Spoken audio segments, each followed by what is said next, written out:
Hey everyone, I am Magical Hacker, and this is episode number 4 of the Eminence Podcast, the non-CEDH Commander podcast, where I help you in the command zone with your deck building skills, and I help you on the battlefield with your deck piloting skills.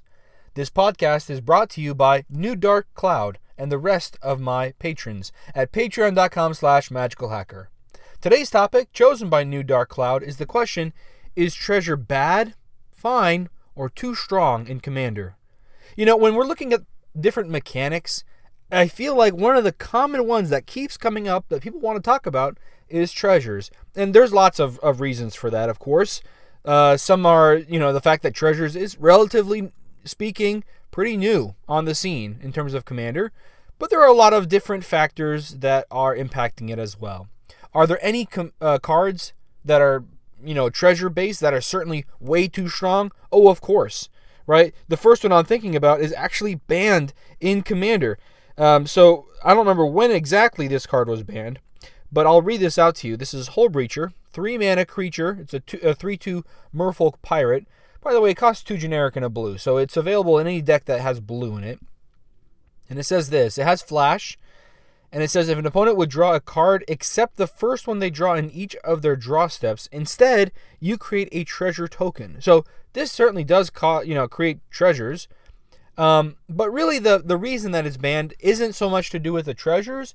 It's to do with kind of the rest of the way the card is built, but at the same time it's not in spite of the treasures. The treasure part certainly makes it pretty bad as well. So let me talk about why I think this was banned. And once you hear the full idea, I think you'll probably agree with me. There are cards that you can flash in or play at instant speed that can prevent people from drawing cards. That's certainly the case. But not all those cards are banned, but this one is. In addition to that, this one's also available in mono blue deck or any deck that has just that one color. That's not true for all of these other cases. But then on top of that, I think the part that makes this really egregious is if you use this in combination with a wheel, while it's not the only way to strip cards out of your opponent's hands, forcing them all into top deck mode, it's also the only one that allows you to then use that series of plays also as a way to take advantage of the full grip of hands you've just gotten from that wheel that you cast, with having a bunch of treasure tokens as well. So it sets you up for a win very, very, very easily because of the treasures. But when it comes to treasure production, the two cards that people think of the most are Smothering Tithe and Dockside Extortionist. Let's go ahead and read off those. So Smothering Tithe is a 4-mana enchantment costing 3 generic and 1 white. And it says whenever an opponent draws a card, that player may pay 2 generic mana. If the player doesn't, you create a treasure token. Dockside Extortionist is a 2 mana creature.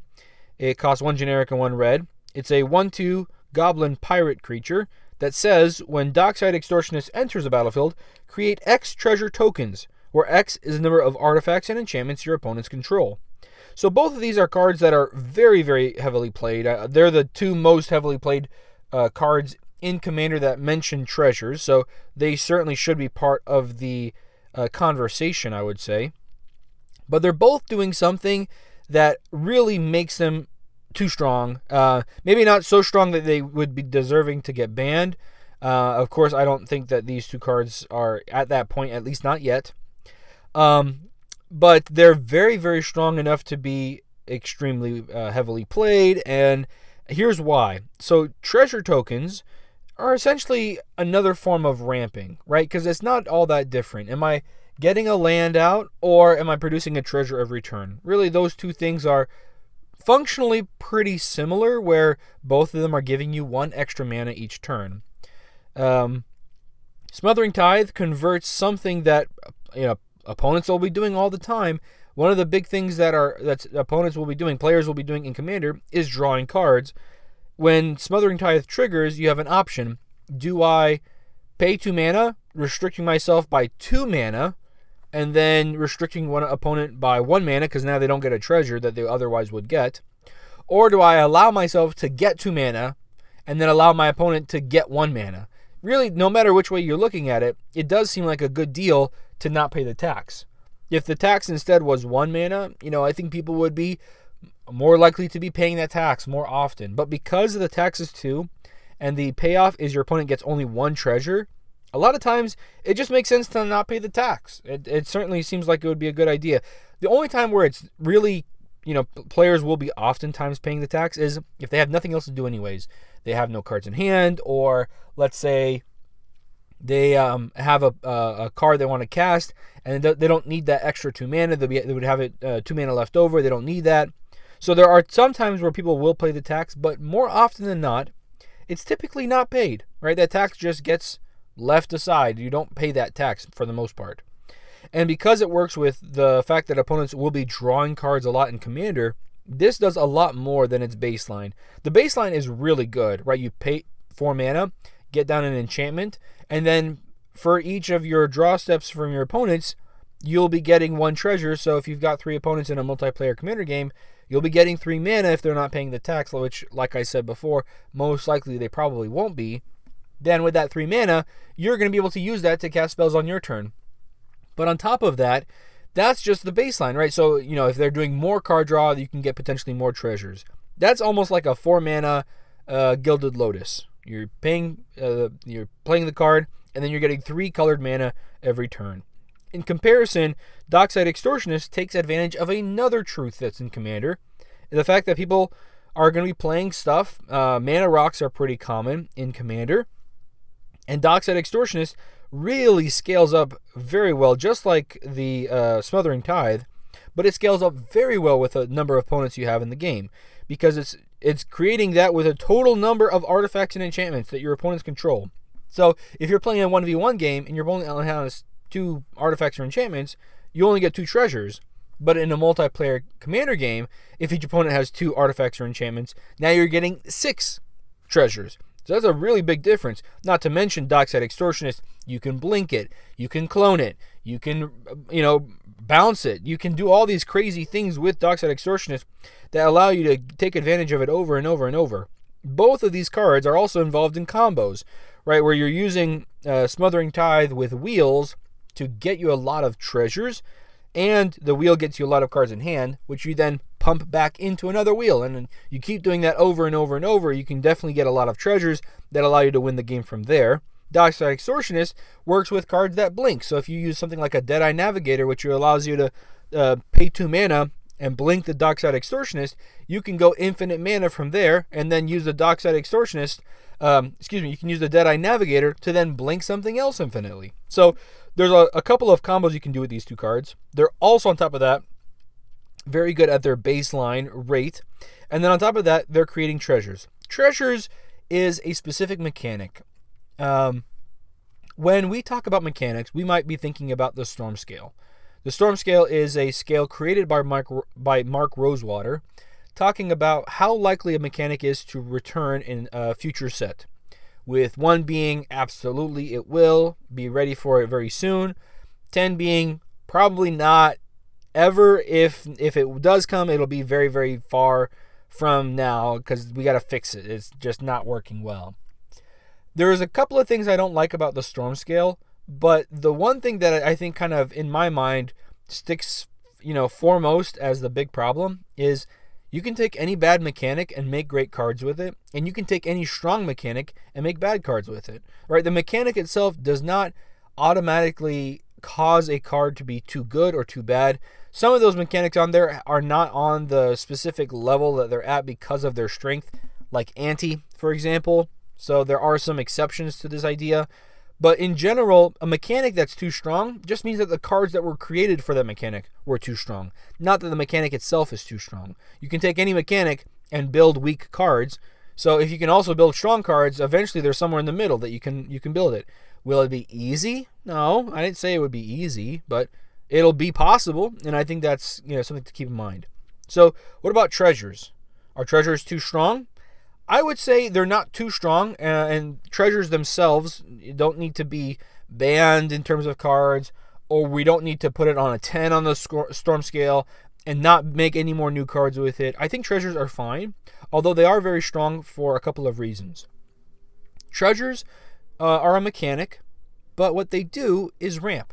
So when we talk about other things like landfall decks, one of the things that we think about is, hey, if you're taking advantage of landfall, then you're taking advantage of something your deck already wants to be doing. You don't have to play a bunch of other cards specifically to try to get an advantage, right? You're already trying to ramp. Might as well use that that effort that you're putting into ramping, getting lands out from your library onto the battlefield, taking advantage of that with something like Tatyova, where you get to draw a card every time a land enters the battlefield.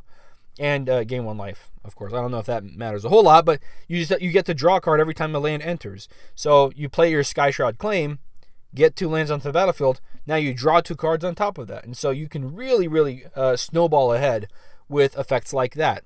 I think that's the idea to look at treasures. So you've got these treasures, you're producing them, they're going to help you ramp, and a little bit more. I'll explain a little bit what that little bit more is in just a second. They're helping you ramp asterisk, and you can take advantage of them. So there's effects that care about when you're creating tokens. You can create double tokens. There are effects that care about when artifacts enter or leave or are sacrificed. That can help you take advantage of artifacts. You've also got effects that make you sacrifice artifacts for a benefit. So if you sacrifice those treasures that you're making, you can use them in a different way. You can also tap the artifacts that are treasures. Let's say you're not wanting to use them for the mana. Instead, you can tap them for other things, or tap them for mana with other effects like Urza High Lord Artificer, where you can tap any artifact to produce blue mana.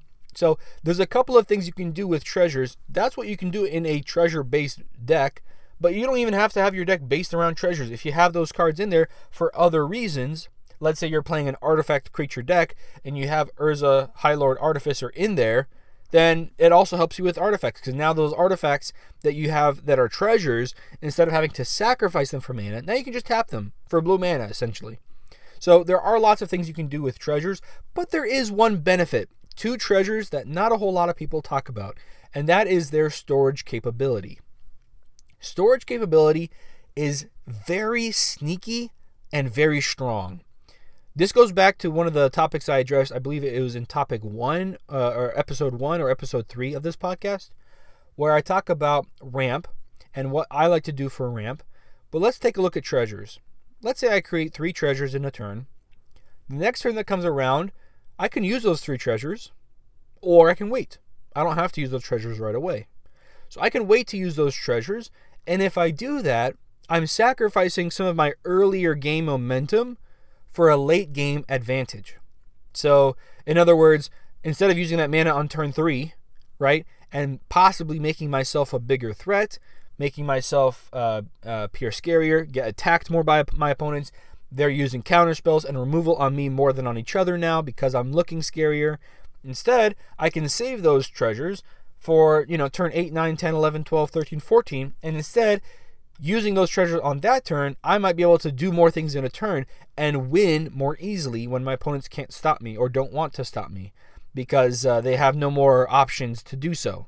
So there are a couple of these things to consider how treasures are good. You have the synergy, the option that you can be trying to ramp through the treasures, and then you're already getting benefits from that, but you can add extra benefits with other cards in the deck. Then you've also got this sneaky storage capability of it, where you can use it for storing mana, and then you don't have to use that mana until it's the right time. So unlike a land ramp, you can use that land every turn, and then that mana goes away. You can't store the mana there. So the benefit is you can kind of shift some of the mana that you're producing in the early turns over to late game where you want to be using that mana more. So that's one of the sneaky things about treasures. So I guess the question that would be the next question is, okay, if treasures are strong, well, what do I do to stop that? What can I do to stop my opponents who are using treasures? And I think that's a great answer. I'll take a small moment to just talk about something here for a second. When we look at opponents doing something strong, that is usually a sign of what we can put in our decks that will help us win when that strong thing that our opponents are doing is going to be very common. Let me give you an example. We have 100 cards in our deck. We start off with a hand of 7, leaving about 92 because we have a commander or 2 in the command zone. So about 92 cards in the entire deck. Of those 92 cards, each card has at most 1 copy, with some exceptions, of course, like Relentless Rats and basic lands and stuff like that.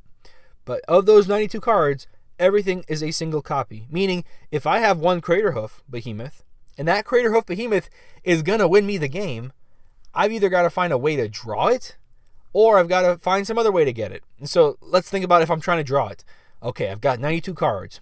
Let's say I do something crazy, and I figure out a way to draw 46 cards.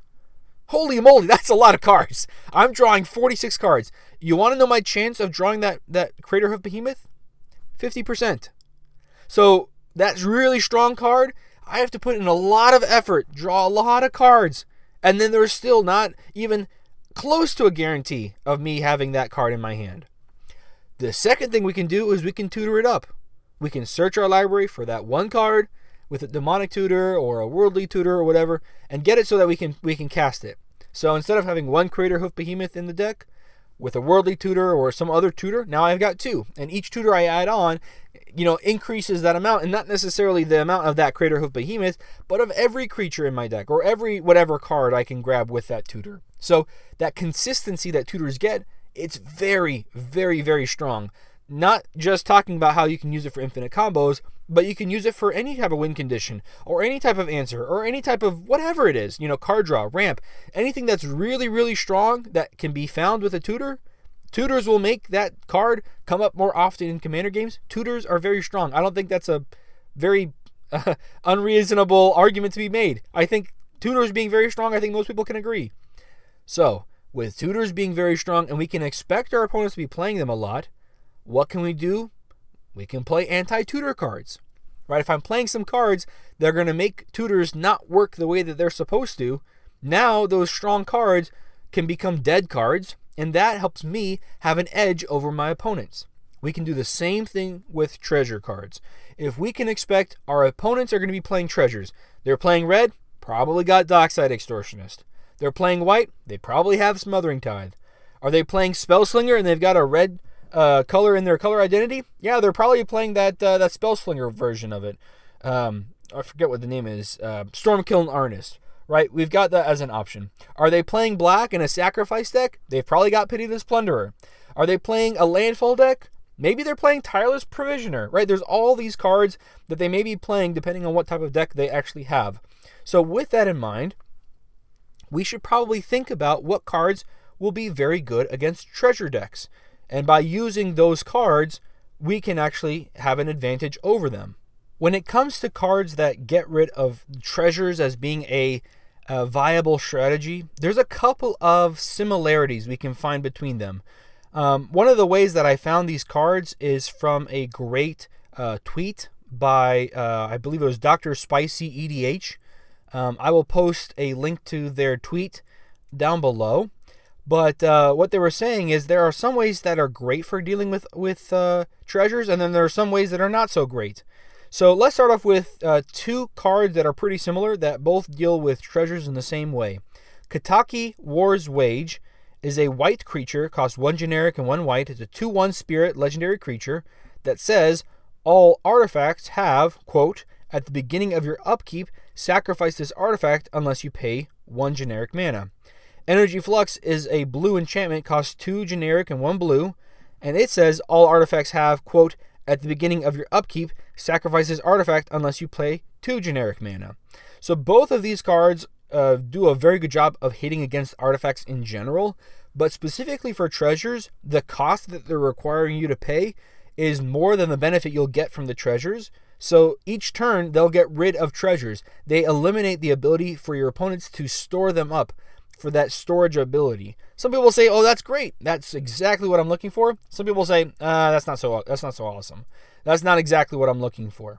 There are two other cards here I think that are really good. They work kind of the same way by turning treasures legendary. So let me read each one of these off.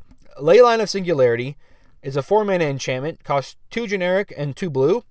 It has the Leyline ability, which says if Leyline of Singularity is in your opening hand, you may begin the game with it in play. So you can even get it out for free if you have it in your opening hand. And the ability here says all non-land permanents are legendary.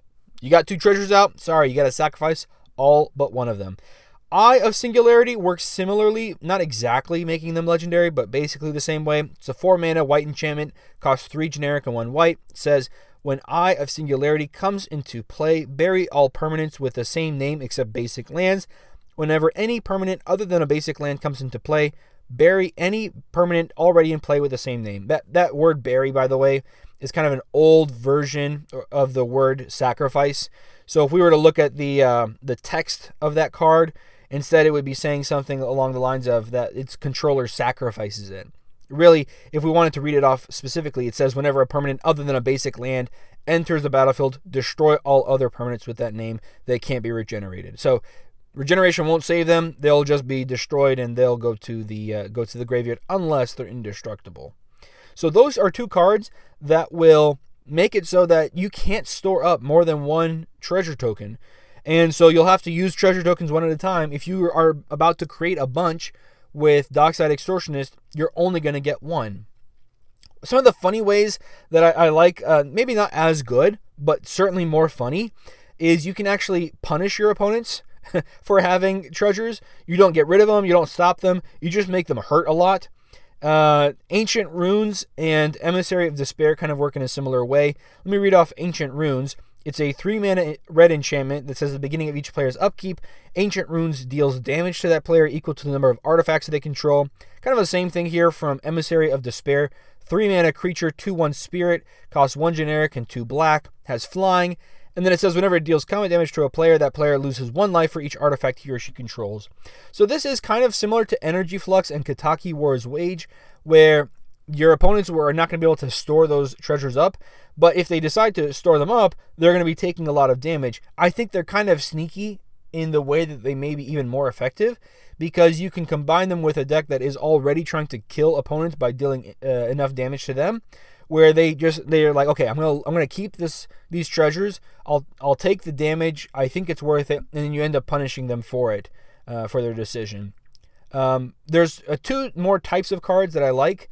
Let me start off here first with the cards that will destroy all treasure tokens. So Hammer Mage, 2-mana creature. It costs 1 generic and 1 red. It's a 1/1 Spell Shaper. It says pay X and a red, tap it, discard a card to destroy all artifacts with mana value X or less. So essentially, pay 1 red mana, tap it, discard a card, and you're going to destroy all treasure tokens. And you can do that every turn. This is similar to the way that Steel Hellkite works. It's a 6-mana artifact creature dragon, costs 6 generic mana. It's a 5/5 flyer. It has 2 abilities. The first one says you can pay 2 generic mana to give it +1/+1/0, +1/+0 until end of turn. And then the other ability says you can pay X generic mana, destroy each non-land permanent with mana value X, whose controller was dealt combat damage by a Steel Hellkite this turn. Activate only once each turn. So you attack the player who's got treasures, then you pay 0 mana to destroy all their treasures. So those are kind of working the same way. Obviously, Karn Sylex, probably the newest card that's added to this type of effect. It's a 3-mana legendary artifact, costs 3 generic mana.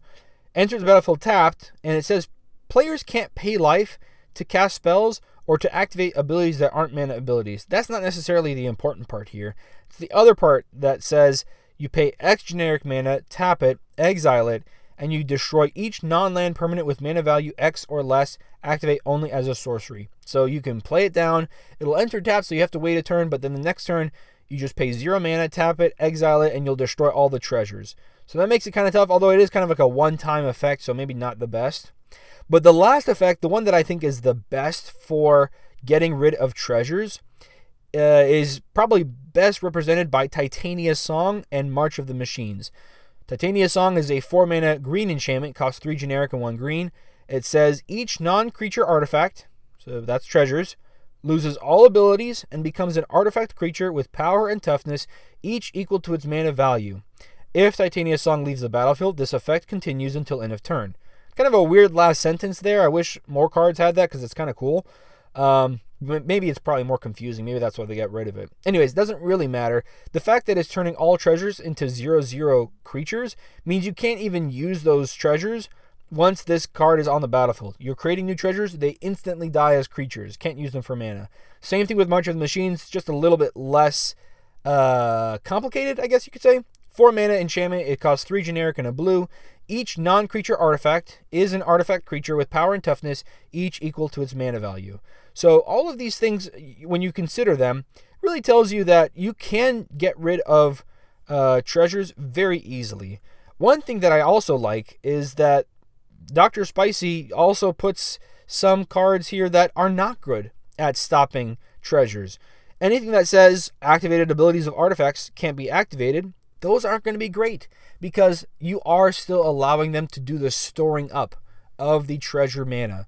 So essentially, you're saying, hey, you can't use your treasure tokens yet. And that's kind of already what they want to be doing. They don't want to use them right away, if they're trying to save them for the late game, which can make it very, very powerful. You're forcing them to play them even better than they might have been playing them otherwise. Other things here, whenever an artifact is put into a graveyard from the battlefield, you may have target opponent lose 1 life. Most of the time, they're not going to be losing 1 life enough times from each treasure that they're sacrificing in order to kill them or to bring them closer to death. I do like the Ancient Runes more because they might be paying 1 life repeatedly for the same treasure over and over and over, whereas for Disciple of the Vault, that's the ability that I just read here, not going to be the case. So anything that's making it so you can't sacrifice those artifacts, not going to be a good idea. Viridian Revel, one of the most common cards that people bring up, works the same way. It says whenever an artifact is put into an opponent's graveyard from the battlefield, you may draw a card. Well, they might just wait to use those treasure tokens until it's going to be the best for them in a case where even if you draw 15 cards, they're still going to be able to win the game. So that's why, in terms of trying to shut down treasures, not a great idea. So I think that will hopefully get you a better idea of why it's not a great idea to use Collector Oof, Karn the Great Creator, Yasharn Implacable Earth, Stony Silence, Null Rod, cards like that to try to stop treasures, because it's just going to be way too ineffective to be actually able to stop those cards. They're going to just hold them up, wait until they can destroy that card that you have, and then go off and possibly even win the game. So those are some things I think it's important to think about when you're trying to think about how to stop treasures. I think we definitely touched on all of the elements for why treasures are so good. Of course, we're referring here to how you can use them for ramping. You can use them for synergy. You can even use them for storing up mana and trying to win the game in the end. So are treasures too strong in Commander? I don't think so. But you've got to know your enemy and you've got to know what to be prepared for. But that's just my opinion. What are your thoughts? Do you agree with me? Or are you feeling like I'm missing something totally obvious? I'd love to hear your thoughts in a comment at youtube.com/magicalhackermtg or twitter.com/magicalhacker with 2 underscores between magical and hacker. So magical__hacker. If you want to pick the topic for an episode of the Eminence Podcast, check out patreon.com/magicalhacker. Thank you again to New Dark Cloud. Thank you to all my patrons, and thank you for listening. Stay awesome, everybody.